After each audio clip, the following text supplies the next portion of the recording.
The game plan? Yeah, I mean, that's it, right? It's too late now. The diplomacy has failed. I offered him to forfeit the fight, but he passed. Now we got to fight. So what weight will you weigh on fight night? Under 220, hopefully closer to 214.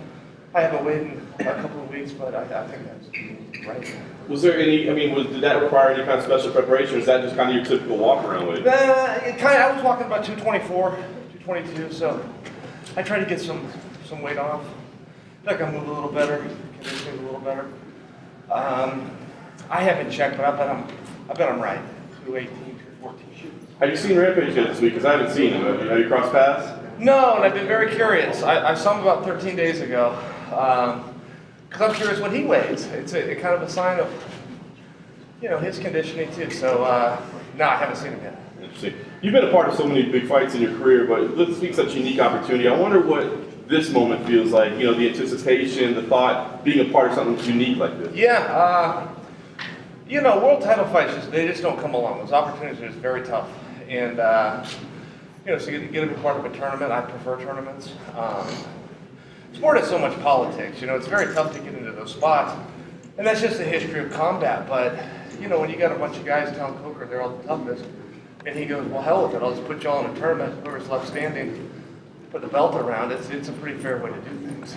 Chael, you said to me about 10 days ago, the truth is you don't really know what you're getting into. It's with yourself being one of the lightest men in the weight.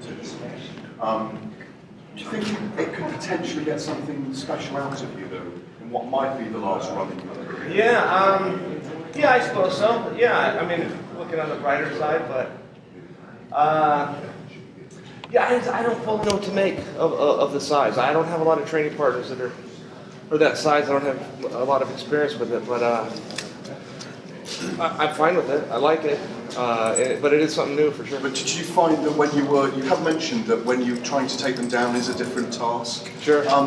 But have you found that it's getting something special out of you?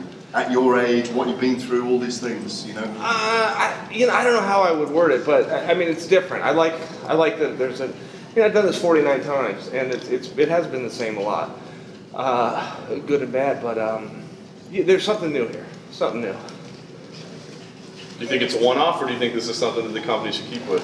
Oh, I hope they keep with it. Tournament's just the most fair way to do things. It takes the politics out, which is tough on the business side of things. You got to put on the big fights, but. I just think people understand tournaments, from the NFL to the Olympic Games to the NCAA. Brackets and tournaments are fair. It's a fair architecture. Fairness doesn't have a lot to do with life in general. I'm not a big harper on fair, but it is. In this case, it is. I know you're dialed into your fight, but do you have any thoughts on Liam McDonald? A lot of people think that maybe determine the best welterweight in the world. I love it. I can't wait. Rory's so good, but Douglas is the champion, and he's the most slighted champion I've ever seen. All the stuff Tyron Woodley says really happens to Lima. It really does happen to Douglas, but he's a nice guy, and the only thing coming out of his mouth is a smile, never any curse words. So because he's such a gentleman, people overlook him, Happened to St. Pierre too. It's just a reality of the sport, but I think it's a big coming out party for him. I think he could lose that fight and still show his skills and make people go, oh wow, I get it now. You're really good. Chael, I know you guys said that any fight with Chuck Liddell was a dead issue, but I spoke to him yesterday, and he's still leaving the door open a little bit for a possible return. Any interest from you in that? I spoke to him yesterday too. Really? I was on the Rich Eisen show. Right. I come in the dressing room, and there was Chuck, and it was heated. Yes, face to face, and it was awkward. And I was doing Eisen, and he told me, you got a message for Chuck, he'll be here tomorrow. So I gave a message to Chuck, thinking he would be there tomorrow. Turned out Chuck was in the back watching it on the monitor with my mother.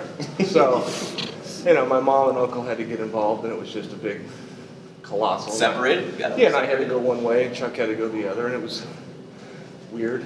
But I don't think there's anything there. I don't think he's going to fight again. I didn't ask him point blank because we were too busy yelling at one another, but he looked good. I'll give him. He looked like he was in shape, but I don't know. I don't know what he's going to do. But you'd be up for it, though, would you? I'm up for it right now. I'm ready to go. I was ready to fight him yesterday in the green room. Would have reached right over my mother. Did you recognize him? Yeah, you know what? I saw that on the internet. It was actually growing back. The mustache shave, yeah, it was growing back. Yeah. He said he was might- not pleasant to talk to, but he did look good. I mean, he looked like he was in shape. What did he say when you came in? Or Oh, what you did know, say? see, here's the thing with Chuck, is Chuck is a seemingly very nice guy. Everyone I talk to that know, he's a seemingly gentleman. But he came through the competition era. We're in the entertainment era. And some of those guys, you know, they get offended a little easier, or the table that they helped set, and he did in fairness, has changed. And they feel like it changes their legacy, and they feel left out. And he was just pissed. And what am I supposed to do?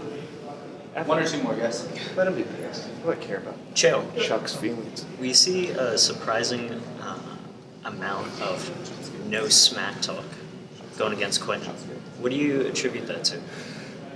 Rampage and I had heat, and it was a number of years ago, and I just assumed we'd pick up where we left off. And I was with him a couple weeks ago, and we just didn't. But it's a different feel too. I wasn't main event. I didn't have the obligation of carrying the card and selling the tickets. It was a totally different spot. And I never thought of myself as a trash talker, but a truth talker. And if I don't mean it, I won't say it. And I just don't have it. Rampage was a decent guy. As far as tournaments go, though, you know, there is no fuse. There is no you just advance against whoever else advances.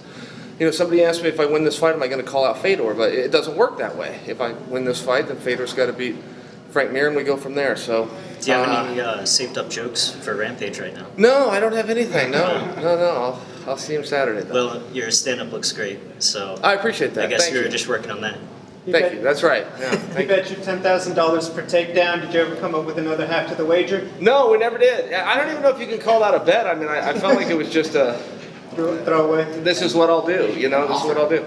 I didn't take it too serious, but I am told by his people that he means it. He's a man of his word, and he'll write the check. So, How much you think you're going to collect? three, one per One per round. round? Yeah, I'm not positive I can get him down, but I promise you, if I do, he will not get up. Is that how more or less you're expecting the fight to go? Yep. Yeah. Yep. I'm gonna get him down and hold him there. And then that's it. I think so. Yeah, I think that's it. Yeah. All right, thanks, guys. Thanks, everyone.